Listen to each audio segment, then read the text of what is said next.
Welcome to Professor Game Podcast, where we interview successful practitioners of games, gamification, and game thinking who brings the best of their experiences to get ideas, insights, and inspiration that help us in the process of getting the students to learn what we teach.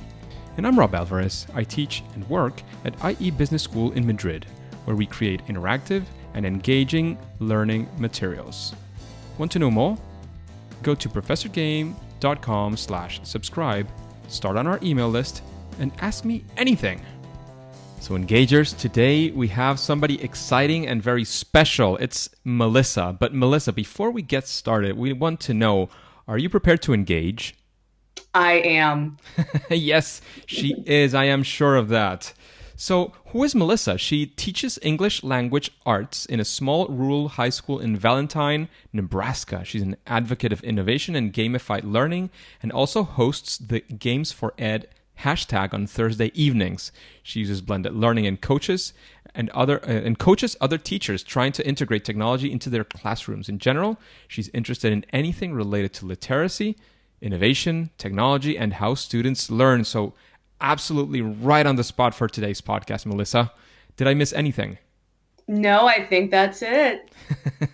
Fantastic. So, Melissa, we're always curious to know, what does a regular day for Melissa look like in today snowy Nebraska? This year, as the past few years, I mainly teach 11th and 12th graders in a variety of English language arts classes.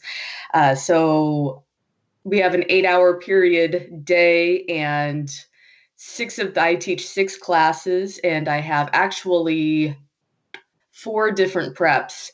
So that keeps me busy, and luckily I have a lot of technology that can help me out in staying organized.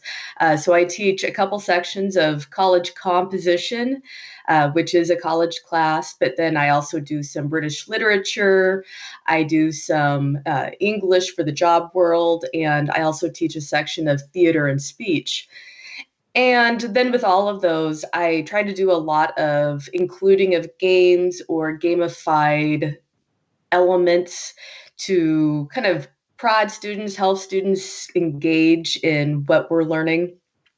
And on top of that, I also do coaching for our theater group and for our speech group. So it's a pretty busy world, especially when you're teaching in a rural school. But as much as I can, I try and do a lot of technology, a lot of games, because I really think that enhances the learning of all of the students. I am completely convinced it does, and that's why we talk about these things often, and that's why your hashtag Games4Ed is so exciting. Yes. I love hosting the Games4Ed. That's on Thursday nights. And we do a lot of conversations, obviously, about games, but I try to expand it too into just other playful learning, experiential learning. Last week we did a little bit of sketchnoting. Sometimes we do talk about, station rotation, and sometimes we really do talk about games or game elements. This last week we did games as a form of literature. What can make a game serve as a form of literature, or what games don't serve as a form of literature, and how do we use that in our classrooms to kind of capitalize on that for our students? Absolutely. So, Melissa, anybody that listens to you having a Twitter chat and having all these things about games and gamification, all this time that you've spent on it, will probably think, Melissa's got it completely figured out. She never fails. She knows exactly what she's doing all of the time. And we want to make sure that everybody understands that even the people who are at the top of their game are checking things and are testing things out, and it doesn't always come out the way we're expecting it to, so to speak. So we would like to have a story of one of those times, Melissa, maybe your favorite one. What we would call your favorite fail or first attempt in learning when using games, gamification in your classroom. Can you tell us that story? Like, bring us to that time, and we want to feel it with you. Oh, I'm going to bring us back to really the very beginning of my first foray into gamification, when I first went down that rabbit hole. And I want to say maybe it was 2014 when I first looked into gamification, because it just really looked intriguing. So I watched a bunch of webinars, read a lot of white papers, and I got everything planned out. I was going to pilot it with one of my classes, with my English to Job World class. And so I set out kind of the entire pathway that my students were going to follow. And I had set up all of the lessons and all of the assignments to go with it. And I had badges attached. And then when I did it, some kids at first were really excited. And that excitement probably lasted 2 or 3 days. And then after that, that all wore off. And I realized that sticking badges on assignments or just making games or making an assignment completely self-paced isn't the panacea that I thought it was going to be. I just expected everyone to kind of jump on board and this was all going to be great and wonderful. And I had a few kids right away who just went, well, this isn't a game. You told us this was going to be a game. And I saw that I had failed on a few different levels. I think one, I didn't have a lot of choices in there. And that's what games are all about. I mean, the most engaging of games have some sort of choice. And I had really very limited choices in this pathway. Two, not all students are going to be attracted to the gaming world. I mean, I think we need to realize that students play games or students engage with their learning for different reasons. Some engage because they like the social aspect, and some engage because they like to be able to explore and find new areas. And we need to be able to adjust to those. And I didn't have a lot of socialization opportunities in my game. And I think my major last failure was I had set it up to be so self-paced that I lost all connection with my students. I didn't have any moments of direct instruction or in conferencing. And I think that that's important too, that you need to retain those relationships. So, I mean, since then, I think I've learned more. I am definitely not a master, but I've learned more about balance of including games that help students learn, of creating some self-paced learning, but of also including direct instruction and including time where I can move around and conference with students and build those relationships. And so, yeah, I think my first failure was probably my biggest one, of just assuming that everyone was going to be on board and then realizing it wasn't just this magic pill for my classroom. It is. And I think just as with gamification, I think most of the tools that can be out there that can be used in the classroom, none of them is, I don't think that there is a magic pill. And if we're looking for that, we're probably looking for the wrong thing, don't you think? Oh, absolutely. And just more of the research with starting my doctoral studies this year, I think that that's probably one of my biggest takeaways that I've been accepting is that, I mean, one, there is no magic pill because every student, every context, every school is so different that there's not going to be a single solution. And, for everything that you do in the classroom, there's going to be some side effect, because I do games and I love doing games. And I think that builds up my culture. But I do realize by doing that, there's might be something else that I'm missing out on with my students. I mean, there's always a give and take in the classroom, and accepting that you have to adjust everything to make it work for that specific set of students that you have that moment. Yes, that's completely necessary. And I think you nailed it down on all the key learnings that you had. So I'm not going to try to destroy that at all. I'm not going to make that attempt. Not this time.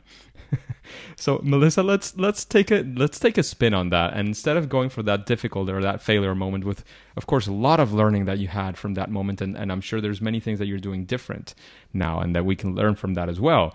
But what is another thing? I mean, maybe a specific class or a lesson or a session that you had, and you said, look, this is something that I want to use a game, I want to use gamification for, and it actually, for whatever reason or for whatever attempt that you had, it went absolutely great. It's one of those proud wall moments that you would like to share with us. I've had, I really enjoy making games, and sometimes they completely bomb, and sometimes they turn out great. And a lot of times I find that the simplest games are the ones that turn out really good. And what comes to mind at this moment, and it was really just kind of a simple one day activity, was something just a spin off on dominoes. I was trying to work with some vocabulary words with, again, one of my school to English, my class of teaching English to those kind of heading into the job world or the military. And I threw together this game of vocabulary dominoes. And I used some cards from Apples to Apples game, and then I made cards with the vocabulary words on them and the vocabulary definitions. And we played dominoes with them. And what made it kind of fun and interesting was using those apples to apples cards where kids kind of had to think a little bit more outside of the box. And at one moment, one of the guys in the class, and these are students who are not interested in school, they're not committed to school or don't have a strong commitment to school.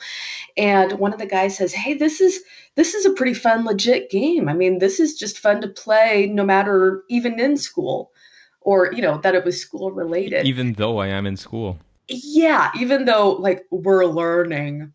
Um, but he was like, I play this just normally. And those moments are a win because at that point, I know that they're invested in the game. And because they're invested in the game, they're learning without even thinking that much about the learning. And, it's those moments and those types of games that I think are really the epitome of what we're trying to do with using games in the classroom, where the kids are so immersed in that flow and immersed in the game that they don't realize that they're also learning at the same time. Sneaky learning is what I call it every once in a while. That's a very true name for that, I guess. It works every once in a while. So that I think we've heard both of your stories. I mean, from your starting point in gamification and games in your classroom, this story is absolutely fantastic. And one of the things I'm curious about is because you said you brought out together all these elements and you created your own game. So when you're creating a game for your class, or you're using, again, gamification, however we want to call it today, what's how do you approach it? Do you have some sort of steps, a process, a mindset? How do you do it? Usually when I'm setting up a game, I either start with a little bit of an idea, like maybe a spark of inspiration, or I just start off with a list of objectives, and usually that list is just one or two things of what do I want students to ultimately kind of learn from that game? What do I want them to get out of it? And then from that point, I try and form some kind of game, whether it's a game with cards or whether it's like a role-playing game. One time when we were working with fallacies with my college composition students, and I wanted them to get some practice with fallacies. So I decided just to give them a deck of cards, but this deck of cards had all kinds of examples of fallacies on them. I took some fallacies just off the internet, some poor argumentation, advertisements, and the such, and then challenged them to do a game jam, which is you guys take these cards and you have to make some kind of a game out of them. And then it just took off. And they all made different games, but they all met that ultimate objective of being able to kind of identify fallacies and, more importantly, identify fallacies that are out in our society and out in our advertising and on the internet. So for me, I think starting with that objective is important. If you're going to create some kind of a game where you want students to learn a specific concept from, it all comes back to what's that objective, and then you just build from there. Absolutely. I think starting with the objectives is one of the center points of anything that you want to do, you want to achieve, because otherwise it's and not only starting by that, but also like coming back to it. When you're designing things, you sometimes get so excited in what you're building that you can easily forget that this has an objective, a very clear objective or set of objectives that you have, and they might be left a little bit behind. And always getting back to that, like having a big board in front of you that says, what I want them to learn here is to understand how fallacies work. Having that like very highlighted in front of you is, I think, something that helps very much when you're designing something, because you get into creative mode, you get excited, they start having a lot of fun with it. And it's, I don't know, I've found it sometimes difficult to not forget that you have to do it for a specific objective, and that they have to sneak in the learning every once in a while. Absolutely. And sometimes, like you said, you get excited. And when you have an idea for a game, and I've definitely had games where I think that this game is going to be great, but it's almost like I'm forcing the objective to fit into this game framework. And in the end, I just have to accept that this isn't going to work. Especially if I get feedback from the kids where they go, wait a minute, why are we doing this? If I get that feedback and I have a hard time justifying it to them, then I realize, what, I might have a failure on my hands and I might need to put this game aside. Or do another iteration as well, which is maybe use it for something else. I mean, I sometimes it's just dumping it around. It could be, but sometimes it's about getting that feedback and putting some different finesse on the final touches and the details. I did get some feedback on that on an escape room at once, and the detail was on how much time they were spending on the. I teach also in a graduate school, so these are a lot older. So the fun, they appreciated, they were happy about it, but then they said, well, we're here for a reason, and we want to make sure that we're taking that away. And they were taking it away. The problem is that I think that some of them were feeling that it was too much in the forefront, the game side and the mystery side of games, and it was not so focused on what they wanted to. So taking that balance, even if it's the same game, giving it a bit more of lesser difficulty on the game side and more difficulty maybe on the learning side is not an easy one, and it's something that you iterate on and that you get feedback and it can improve for sure. Absolutely. Yeah. And I think that's a good example of having to adjust to that audience. And sometimes we as teachers have to realize we need to do that, even from class to class. An escape room that might work well for this class might need a little bit more scaffolding for a different class. So it all comes back to knowing your students and knowing what they're looking for too. Absolutely. Absolutely. Just a quick break before we continue. Are you enjoying this podcast? If you're listening through a podcasting app, please subscribe and rate us on the app. This will be of great help to reach more engagers so we can change the world together through gamification.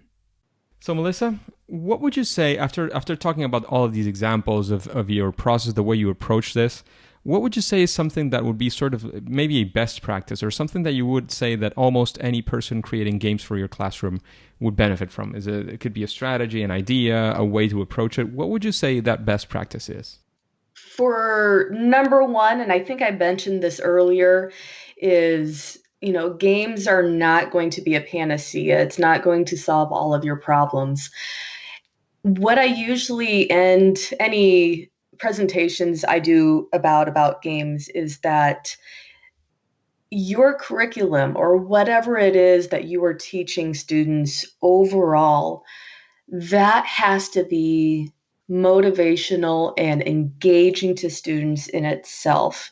If you have a dull curriculum, or if you have dull approaches where you're just handing out worksheets or having students listen to lectures and then answer questions, that is not a curriculum that can be enhanced very well by games. I mean, your curriculum has to be engaging in itself with essential questions and with ideas that make kids curious and wonder, because that's the foundation. And games are great for building culture. Great games are great for, learning and enriching and understanding those concepts. But if you don't have a good foundation of that curriculum, games aren't going to be the ultimate solution for you. Yes, I completely agree with the fact that there's other things that you have to incorporate before thinking of whether it's gamification, it's project-based learning, name it, whatever it is that you want to introduce. Sometimes you have to look at things that are more at the core of the subject itself. And even though, and again, I'm pointing the light at myself once again, because what I was teaching the last period is something around the realms of quantitative methods to business students who were not exactly excited about learning that. One of the things that I used to get them a bit more understanding of the importance of this is how it is used for other areas. Because when you get into a business, and that's one of the things that they ask me, when you get into a business, you have the marketing area, you have the finance area, you have the people in operations, you have the people in HR. You don't have somebody who is in charge of the quantitative methods inside the company, but you might have somebody who's doing the big data. You have the guy who's doing the financial, and all of these people are using the quantitative methods that we are teaching in this class to be able to do the other things that they're doing later. So that was one way to get them motivated about the importance of what they were learning, and again, getting a bit deeper down into the core of what it is that is being taught to them, and getting their imagination and a little bit of their excitement going on, even if just for the subject, not necessarily even for your gamified approach. Yeah, Rob, I think you bring up a really good point there that I wish I would have said, but I'm so glad that you said it. It's, connecting how is what students are learning going to connect to their real lives. What is in it for them? How are they going to use this information? And I think you nailed it right there. Thank you very much. I I think that there's many interesting things that we've been talking about today. And now it's time for a very difficult question, at least according to the feedback I get from most guests. And that question is, what is your favorite game? Oh my goodness, yes. My favorite game that is on my phone, like I guess if we're going to go put in for amount of time spent playing, it would be Clash Royale. Clash Royale. There you go. Good Yeah. recommendation for sure. Talk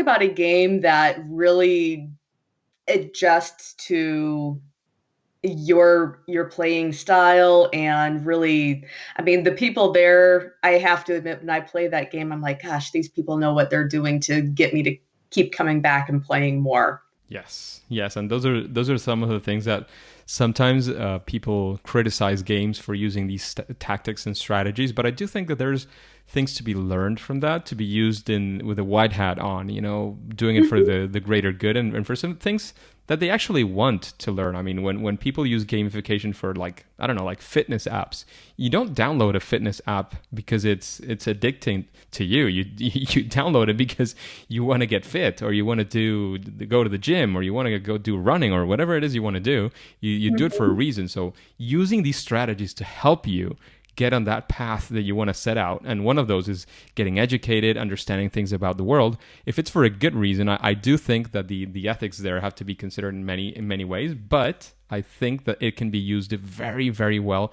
and can be very, very powerful for those engagement moments.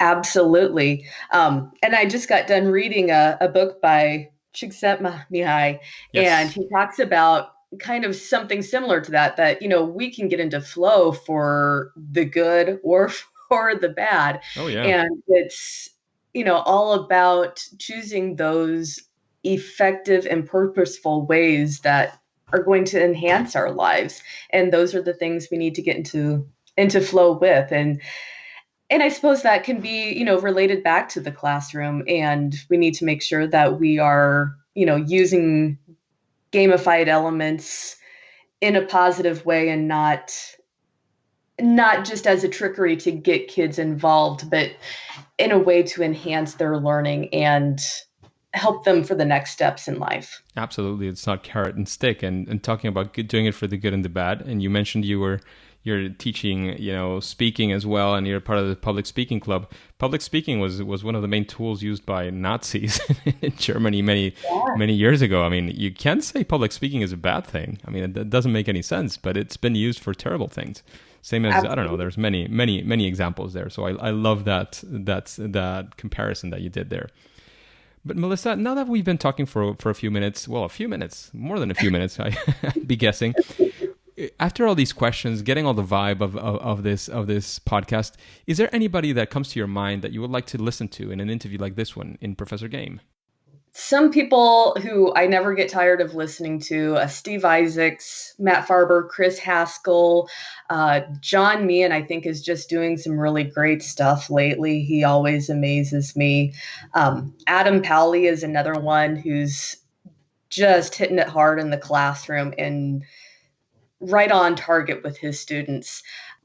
Noah out of Israel, she's been doing some really, really great stuff too. I've watched her really grow over the past few years as she has started into this gamification and gamified learning and game-based learning. And she's really risen to the forefront over the past few years of that knowledge.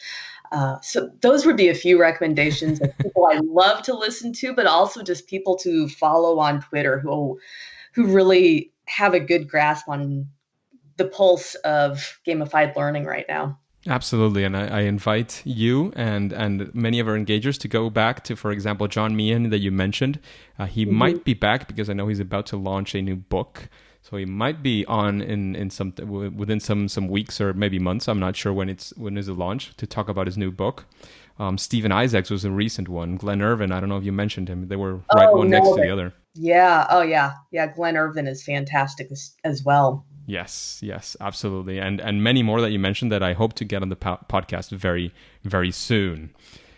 So Melissa, in that same sense of recommendations, and we all learn through many, many different mediums, but I think when we're in education, reading is always one of the main ones. And in that sense, is there any book, if you had to recommend one book, which book would you recommend and why? If I could only choose one book, the best kind of just starter overview book of the whole gamified learning concept, I think, comes from Matt Farber. He does Gamify Your Classroom. He goes into game-based learning. He goes into gamification, maybe not as deeply as he does game-based learning, but he gives a great overview of all kinds of games for the classroom. And I have both editions of his book. And I hope he comes out with a third one someday so I can pick up even more games that he suggests, more techniques. So if you got to start somewhere, you can only have one. Gamify Your Classroom by Matt Farber. That's a fantastic book, definitely.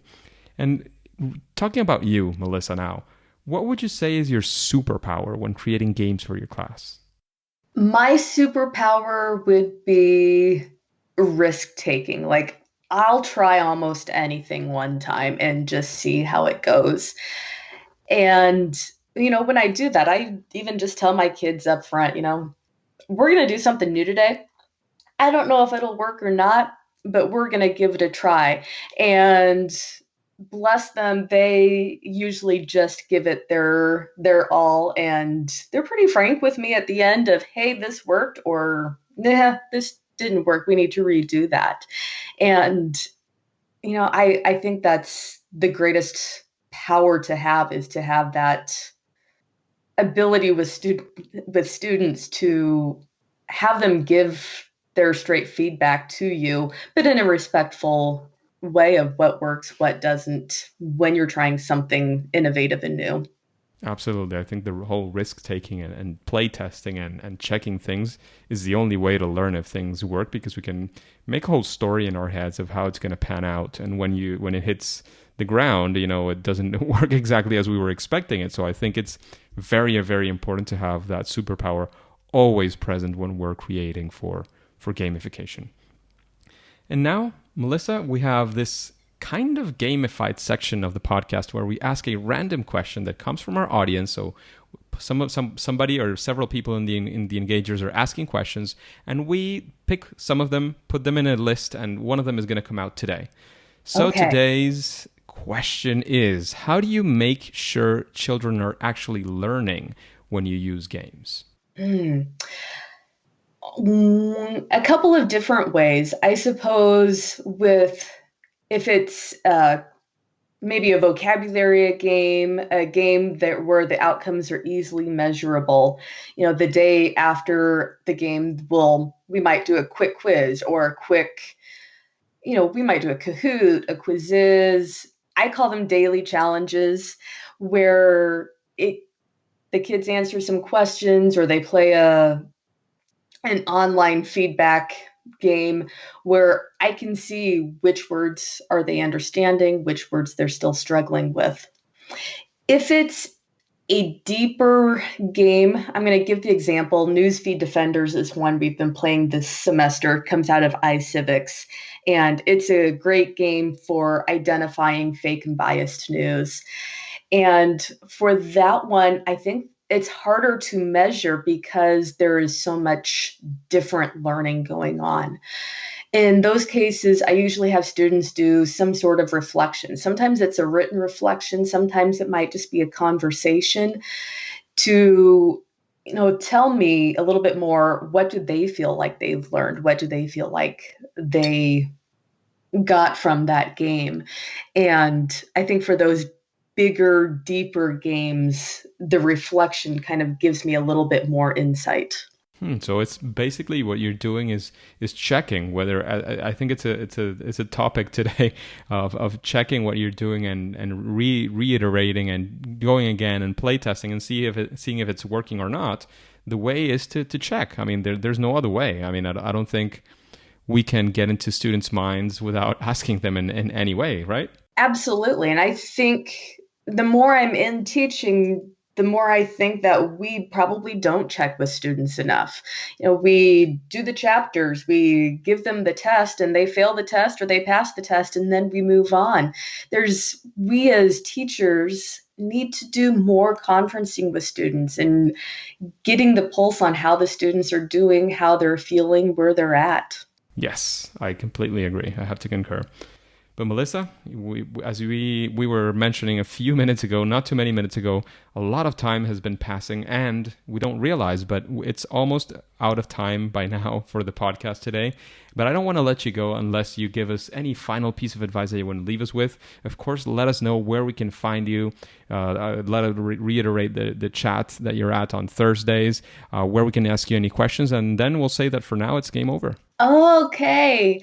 I guess last piece of advice, if you're just looking into getting into games, or if you've been in games for a while, and just take the risk. If you have an idea, take the risk.